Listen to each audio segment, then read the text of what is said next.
नमस्कार विद्यार्थी मित्रांनो, मी हितेश सुरेश शहारे. आशा कोचिंग क्लासेस या युट्यूब चॅनलवर तुमचे सहर्ष स्वागत आहे. तर पहा, आजचा टॉपिक आहे घटना निर्मिती. घटना निर्मिती याच्यामध्ये आपल्याला शिकायचे आहे की घटना कशा कशा प्रकारे तयार झाली. ठीक आहे. आता त्याच्यामध्ये एकूण किती सत्र झाले, किती बैठका झाल्या, ह्या सर्व गोष्टी आपल्याला पाहायच्या आहेत. तर पहा, सर्वात पहिले आपण पाहू कॅबिनेट मिशन. Cabinet mission 1946. आता 1946 मध्ये कॅबिनेट मिशन आले. या कॅबिनेट मिशनने ठरवले की भारताला जेव्हा स्वातंत्र्य मिळवायची आहे, तर भारताला जेव्हा स्वातंत्र्य मिळेल त्यासाठी त्यांना राज्यघटनेची आवश्यकता आहे. राज्यघटनेची आवश्यकता आहे, त्याच्यामुळे तुम्ही राज्यघटना तयार करा आणि त्याच्यासाठी एक संस्था म्हणून एक संविधान सभा तुम्ही तयार करा. आता ही संविधान सभा असायला हवी. तर या संविधान सभेमध्ये एकूण सदस्य संख्या किती? 389 त्यांनी ठरवली. कोणी? कॅबिनेट मिशनने. 389 सदस्य संख्या. या 389 सदस्य संख्या कशी ठरवण्यात आली? लोकसंख्येच्या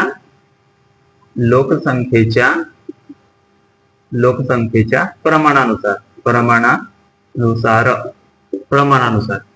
म्हणजे 10 लाख लोकसंख्येमागे एक सदस्य.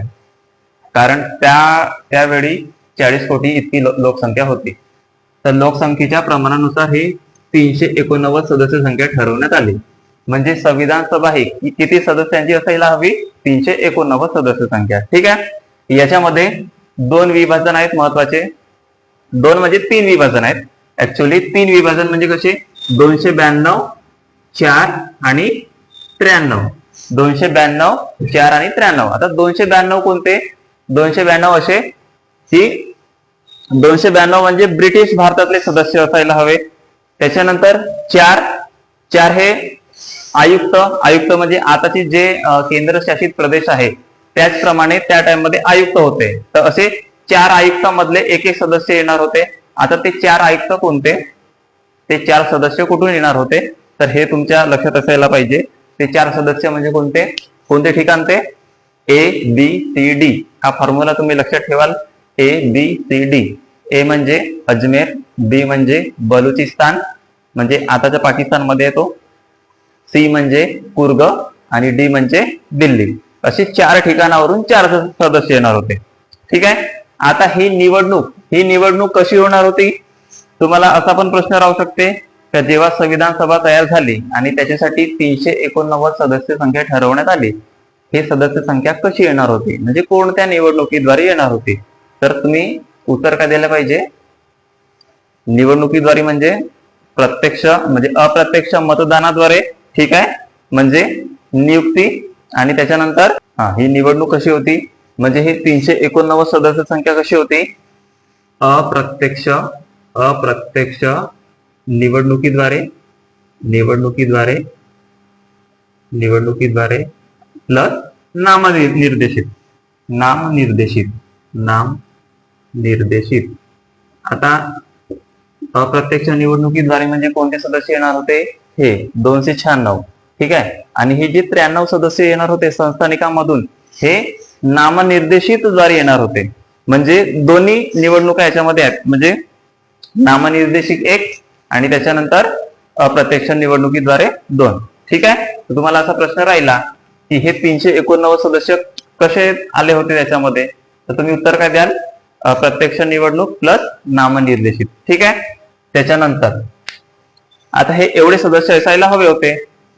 पहिली बैठक झाली, संविधान सभेची पहिली बैठक झाली 9 डिसेंबर 1946 मध्ये. पहिली बैठक झाली 9 डिसेंबर 1946 मध्ये. दुसरी बैठक झाली 11 डिसेंबर 1946 मध्ये आणि तिसरी बैठक झाली 13 डिसेंबर 1946 मध्ये. 9, 11, 13. तुम्ही लक्षात कशी ठेवाल? तिन्ही विषम संख्या आहेत. 9, 11, 13. ठीक आहे. 9 डिसेंबर 1946, 11 डिसेंबर 1946 आणि 13 डिसेंबर 1946. आता पहिल्या बैठकीमध्ये काय करण्यात आले? तात्पुरते अध्यक्ष ठरवण्यात आले होते. तात्पुरते अध्यक्ष कोण होते? डॉक्टर सच्चिदानंद सिन्हा. तात्पुरते अध्यक्ष म्हणजे हंगामी अध्यक्ष कोण होते? डॉक्टर सच्चिदानंद सिन्हा. आता फ्रान्समध्ये जी प्रथा होती ती सर्वात वयस्कर व्यक्तीची आपण निवड केली पाहिजे. तर त्याच प्रथेनुसार एवढ्या सदस्यांमधून जे वयस्कर व्यक्ती आहेत, आता सर्वात वयोवृद्ध व्यक्ती होते त्याच्यामध्ये डॉक्टर सच्चिदानंद सिन्हा. तर त्या प्रथेनुसार ते अध्यक्ष कोण ठरवण्यात आले होते? डॉक्टर सच्चिदानंद सिन्हा. ठीक आहे. आता या पहिल्या बैठकीमध्ये फक्त 207 सदस्य हजर आले होते. एकूण सदस्य संख्या किती होती? 389. पण त्यांच्यापैकी हजर किती झाले? 207. मग बाकीचे सदस्य त्याच्यामध्ये न येणारे, गैरहजर असणारे मुस्लिम लीग आणि काही संस्थानिकांमधले सदस्य होते. मुस्लिम लीगने पहिल्या बैठकीमध्ये बहिष्कार टाकला होता. ठीक आहे. तर तुम्ही लक्षात ठेवा, मुस्लिम लीग पहिल्या बैठकीमध्ये गैरहजर होती. ठीक आहे. तुम्हाला प्रश्न राहू शकते, पहिल्या बैठकीमध्ये महात्मा गांधीजी हजर होते का? म्हणजे संविधान सभेचे सदस्य होते का? तर नाही. पहिल्या बैठकीमध्ये मुस्लिम लीगचे सदस्य हजर होते का? तर तुमचं उत्तर राहील नाही. ठीक आहे. या दोन गोष्टी लक्षात ठेवा. त्याच्यानंतर दुसरी बैठक झाली 13 डिसेंबर 1946 मध्ये. याच्यामध्ये कायमस्वरूपी अध्यक्ष ठरवण्यात आले. कायमस्वरूपी अध्यक्ष कोण झाले? डॉक्टर राजेंद्र प्रसाद, डॉक्टर राजेंद्रजी प्रसाद. ठीक आहे. आणि उपाध्यक्ष कोण होते? एस.सी. मुखर्जी. हे दोन व्यक्ती लक्षात ठेवा. कायमस्वरूपी अध्यक्ष कोण? डॉक्टर राजेंद्र प्रसाद. उपाध्यक्ष कोण होते? एस.सी. मुखर्जी. आणि घटनात्मक सल्लागार कोण होते? Sir B N. Rao. Sir B N. Rao. हे तीन व्यक्ती लक्षात ठेवाल. कोणते? Doctor Rajendra Prasad, S C. मुखर्जी आणि सर बी.एन. राव. हे तीन महत्वाचे आणि महान हस्ती म्हणतो ना आपण, महान हस्ती म्हणून यांची गणना केली जाते. यांच्यामुळेच आपली राज्यघटना तयार झालेली आहे. हे राज्यघटना बनवणे, ते टिकवून ठेवणे ही काही साधी गोष्ट नाही आहे. त्यांच्या मागे या व्यक्तींचा कार्य खूप मोलाचे आहे. ठीक आहे. आणि मसुदा समितीचे अध्यक्ष असले पाहिजेत, म्हणजे मसुदा समितीमध्ये सदस्य असले पाहिजेत. डॉक्टर बाबासाहेब आंबेडकर असे नाव कोणी सुचवले? तर ते सुचवणारे व्यक्ती सुद्धा कोण आहेत? Sir B N. राव. आणि हे सर बी.एन. राव कायदे पंडित होते. यांची निवड कुठे झाली होती? आंतरराष्ट्रीय न्यायालय आहे त्याच्यामध्ये न्यायाधीश म्हणून यांची निवड त्या टाइम मध्ये झाली होती. ठीक आहे. त्यामुळे हे व्यक्ती खूप महत्वाचे आहेत, सर बी.एन. राव. समजला? हा. त्याच्यानंतर तिसरी बैठक 13 डिसेंबर 1946. 13 डिसेंबर 1946 ला तिसरी बैठक झाली. याच्यामध्ये पंडित जवाहरलाल नेहरू यांनी उद्दिष्टांचा ठराव मांडला होता. ठीक आहे. फक्त त्या दिवशी म्हणजे 13 डिसेंबर 1946 या दिवशी उद्दिष्टांचा ठराव मांडण्यात आला, पण तो स्वीकृत करण्यात आला होता का? नाही. स्वीकृत काही दिवसानंतर म्हणजे करण्यात आला होता. कधी?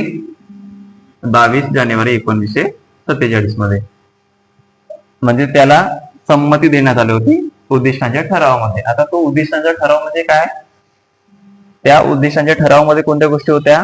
एक प्रकारे ते प्रस्तावनाच होती. प्रस्तावना म्हणजे कशी? जो राज्यघटना जी तयार झालेली म्हणजे होणार होती. ठीक आहे. राज्यघटना तयार होणार होती तर त्याच्यामध्ये 13 डिसेंबर 1946 मध्ये पंडित जवाहरलाल नेहरू यांनी उद्दिष्टांचा ठराव मांडला होती. त्याच्यानंतर तो संमत कधी करण्यात आला होता? 22 जानेवारी 1947.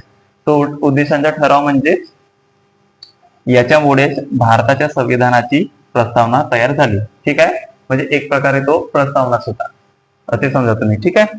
त्याच्यानंतर असे करत करत करत करत एकूण किती सत्र झाले? 11 सत्र झाले. आणि शेवटची बैठक कधी झाली होती? 24 जानेवारी 1950. 24 जानेवारी 1950. शेवटचे सत्र म्हणजे संविधान सभेचे शेवटचे सत्र कोणत्या दिवशी झाले? 24 जानेवारी 1950. आता या 24 जानेवारी 1950 मध्ये काय झाले? जे आपले राष्ट्रगान आहे, राष्ट्रगान जनगण मन, ते राष्ट्रगान म्हणून स्वीकृत करण्यात आले होते. ठीक आहे. राष्ट्रगान म्हणून स्वीकारण्यात आले होते.